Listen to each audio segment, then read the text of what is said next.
भरनी में भी तुमको मालूम है कि जेल जाने का कॉन्सेप्ट आता है, अश्लेषा में भी जेल का कॉन्सेप्ट आता है। जेल का नहीं, बंधन का, समझो कि बेड़ियां, बंधन। यानी कि सैटर्न अगर अश्लेषा में हो, ये सन सैटर्न कॉम्बिनेशन, स्पेशली सन भी जा रहा हो सेम टाइम, इसलिए सन बोलना कारण जो प्लैनेट अश्लेषा में जा रहा है उसके बारे में आपने किसी के बारे में जिक्र नहीं करनी, इसीलिए Ashlesha represents coding. Ashlesha, Ashlesha clinging है। क्लिंगिंग मतलब समझते हैं ना, वो घूमता है, कॉइल है, मैग्नेटिज्म है। मैग्नेटिज्म का बहुत अच्छा रिप्रेजेंटेशन तुम्हारा अश्लेषा में ही आता है। और अश्लेषा रिप्रेजेंट्स हग्स, लिपटना जिसे कहते हैं। और लिपटने का सिग्निफिकेंस ऐसा है कि आप देखो, देरा सारी रामायण में दो जगह जिक्र आता है जहां पे फंदा का इस्तेमाल होता है। रस्सी अश्लेषा है, फंदा अश्लेषा है, किसी प्रकार का जाल बिछाना अश्लेषा है। तो रामायण में जब पकड़ा जाता है ना, हनुमान जी को पकड़ता है इंद्रजीत, तो वो नाग पाश में उसको पकड़ता है। उसको मालूम है कि कोई और तरीके से उसको पकड़ा नहीं जाता है। इट्स अ मेजर सिग्निफिकेशंस, जहां पे ये बताया जा रहा है कि मंगल की जो ऊर्जा है, जो मंगल की ताकत है, उसको डेबिलिटेट कैसे करना है, उसको उसको नीचे कैसे लाना है, उसको नागफाश में पकड़ने के बराबर है। किसी और तरीके से उनको बांधा नहीं जा सकता था। इवन रामचंद्र जी और भरत जी को भी, सॉरी, लक्ष्मण जी को भी नागफाश में बांधने का उसमें जिक्र आता है।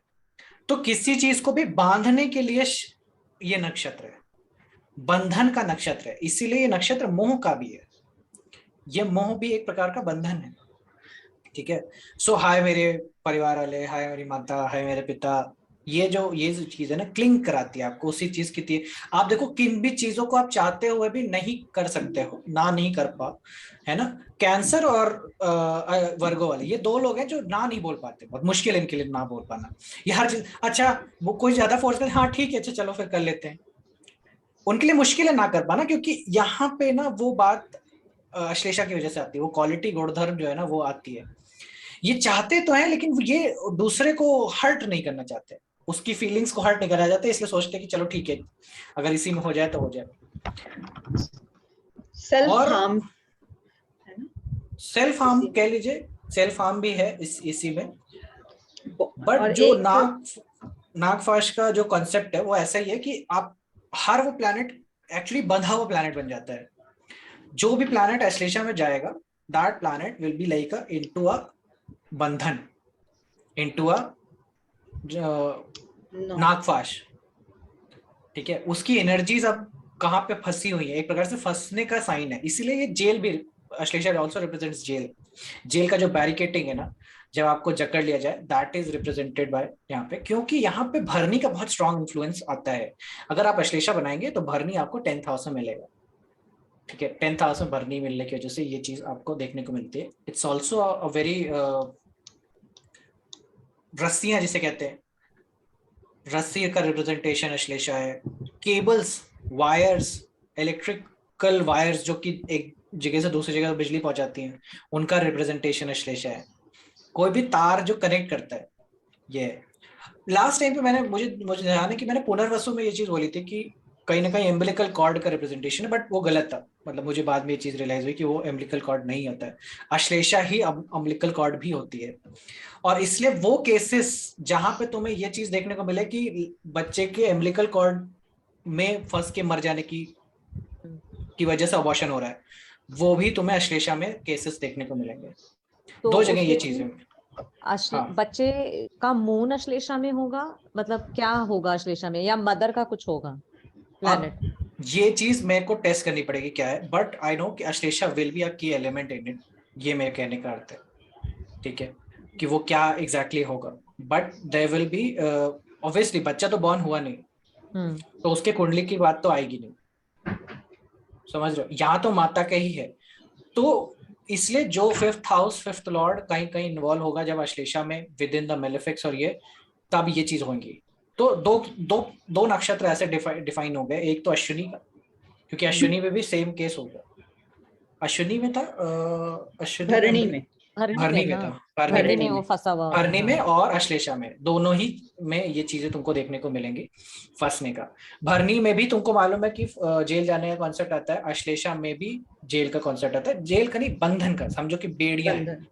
ठीक है, बंधन हथकड़ियाँ, हथकड़ियाँ, एग्जैक्टली, और बेड़ियां वो हथकड़ियाँ। जो ऐसे नहीं होता कि हथकड़ियाँ लगी हुई हैं और नीचे कमर पे भी बंधा हुआ है और पैरों में भी बंधा हुआ है पूरा, correct, that is all Ashlesha.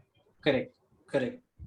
सो ये एक प्रोमिनेंट फीचर आ जाता है उस नक्षत्र से। ठीक है, अश्लेषा में गार्डिंग है और अश्लेषा में छुपाना भी है।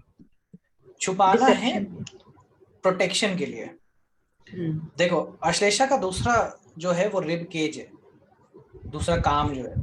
तो बॉडी में जिसकी रिब केज टूटेगी, यानी कि सैटर्न अगर अश्लेषा में हो, ये सन सैटर्न कॉम्बिनेशन, स्पेशली सन भी जा रहा हो सेम टाइम, इसलिए सन बोन का कारक है, और इसी सन सैटर्न के कॉम्बिनेशन तुमको अश्लेषा में मिले तो हड्डियां टूटेंगी, और वो भी रिब केज की। रिबकेज की हड्डियां टूटने का कॉन्सेप्ट यहां से आता है, क्योंकि रिबकेज जो केजिंग है ना, वो अगेन तुमको अश्लेषा में मिलेगा। क्या प्रोटेक्ट करना चाहते हो अपने मेजर वाइटल ऑर्गन्स को, यानी कि हार्ट को, पुष्य को प्रोटेक्ट कर रहे हो, लंग्स को प्रोटेक्ट कर रहे हो आप।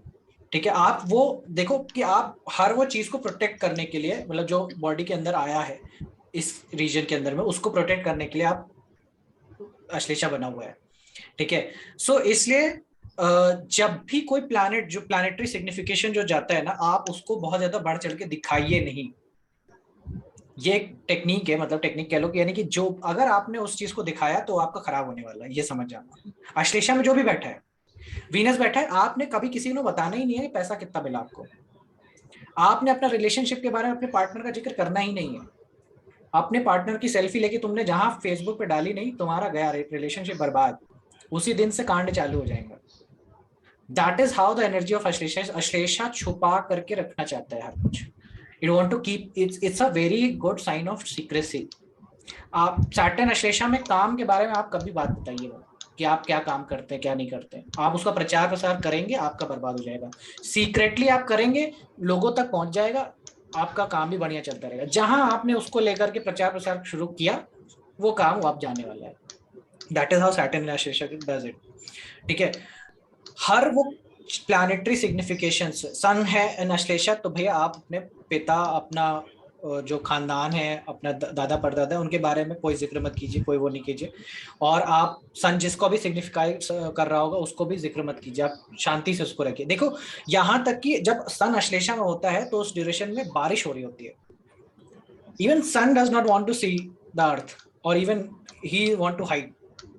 तो जैसा छुपा छुपा नहीं होता सन, पूरे बारिश के ड्यूरेशन, कभी आ रहा है कभी जा रहा है, छुप जा रहा है, इसीलिए वो अश्लेषा का सिंबलिज्म है, वो अश्लेषा का टेक्निक है, सन का तरीका दिखाने का कि किस तरह से छुपा के रहना है आपको। सब लोग घर के अंदर होते हैं पूरे बारिश के ड्यूरेशन में। ठीक है, कोई बाहर नहीं आना चाहता है। ठीक है, इसलिए ताकि आप को आप एक प्रकार से रिज्यूनेट कर सके, प्रोटेक्ट कर सके अपने लैंड में, वो पानी पड़ सके, वो सारी चीजें। उसी टाइम पे धूप नहीं आनी चाहिए। So it's a protection also. Earth अपने आप को प्रोटेक्ट करने के लिए बादल आती है, वरना क्या हो सकता है, there could be a logic, मतलब किसी तरह से बिल्ड कर लेते हैं भगवान जी कि भाई बारिश भी होती है, धूप भी लगने दो, क्या जरूरत है बादल की। बादल could be transparent also like air, बस आए पानी बरसाए और चले जाए। नहीं, ऐसा नहीं हो, उसमें प्रोटेक्शन का एंगल है कि आपको वहां पे सन रेस को हटाना पड़ेगा, वहां पे सन अगर हीटेड रहेगा तो इश्यूज रहेंगे। सो एक प्रकार से ये तुमको देखने को मिलेगा अश्लेषा के साथ में कि आपका जो वीनस इन अश्लेषा, भाई आपको रिलेशनशिप के बारे में किसी से कोई चेक प्रूफ नहीं करना है।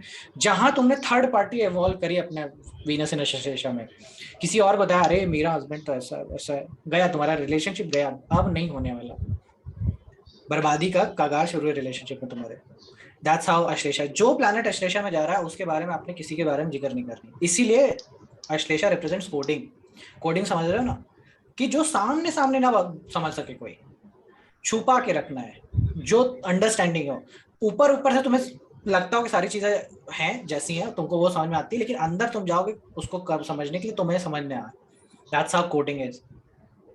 ठीक है, कि सबके समझ में नहीं आए, जो आम भाषा में समझ नहीं आए, वो अश्लेषा। इसीलिए हर वो साइंस रिप्रेजेंट करता है अश्लेषा, जो नॉर्मल व्यक्तित्व लोग नहीं करेंगे। ठीक है, नॉर्मल व्यक्ति लोग नहीं समझ पाएंगे उस चीज को, वो अश्लेषा है। ठीक है, इसलिए ज्योतिष भी अश्लेषा के अंदर में आता है, डोमेन अश्लेषा का ज्योतिष भी है। ठीक है, दूसरा चीज कहा कि जैसे कि डीएनए, ऑब्वियसली मैंने पहले ही बताया था, इट्स अ मेमोरी।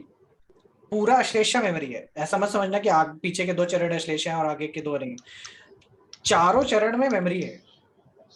और इन अश्लेषा का डिफरेंट प्लेसमेंट इन हाउस, मतलब डिफरेंट प्लेसमेंट इन हाउस, यानी कि अगर अश्लेषा को मैं 5th हाउस में डालता हूँ, अश्लेषा को मैं 9th हाउस में डालता हूँ, या अश्लेषा को लगन पे डालता हूँ, किस एंगल से देख रहा हूँ, उस एंगल से अश्लेषा का कंटेक्स्ट बदल जाता है। जैसे कि अगर अश्लेषा को मैं लगन से देखता हूँ तो ये तुम्हारी मेमोरी है, तुम्हें जितना होश है, तुम्हें जितना याद है। अश्लेषा को 9th हाउस से देखता हूँ तो ये तुम्हारी जेनेटिक मेमोरी है, यानी कि जितना तुम्हारे परदादा दादा से आ रही। क्यों? क्योंकि लगन में क्या बन रहा है? स्कॉर्पियो। जब अश्लेषा को मैं 9th हाउस में डाल रहा हूँ तो लगन स्कॉर्पियो बन रहा है। इट्स अ इनहेरिटेड मेमोरी जो दादा परदादा से आ रही है, क्योंकि मेमोरी कहाँ पे जा रही है? 9th हाउस में जा रही है। अगर 5th हाउस में जाता तो ये तुम्हारी पूर्व जन्म की पुण्य की मेमोरी है। अश्लेषा का प्लेसमेंट बताता है ये चीज, ठीक है। तो हम लोग पढ़ते टाइम बोल देते हैं कि नहीं Scorpio is like inheritance, inheritance का मेमोरी है। पढ़ते टाइम बोल देते हैं कि नहीं पुण्य तुम्हारा 5th हाउस से आता है, पुण्य तुम्हारा पाइसन से देखा जाता है, या पास्ट लाइफ देखा जाता है। But the whole concept lies in memory कहाँ पे, ठीक है। 6th हाउस और 4th हाउस ये 2 ड्यूरेशन होंगे जब आप मेमोरी कार्ड खरीदते हैं, ठीक है। 6th हाउस एक्टिवेट होगा, you will be buying a memory card SSDs। क्यों? क्योंकि 11th हाउस में कैंसर मिल रहा है आपको, you are gaining what? 11th Ashlesha. So all forms of memories are associated with Ashlesha. है वो वहीं पे, बट घुमा करके तुम उसको अलग अलग प्लेसमेंट में समझ सकते हो, ठीक है।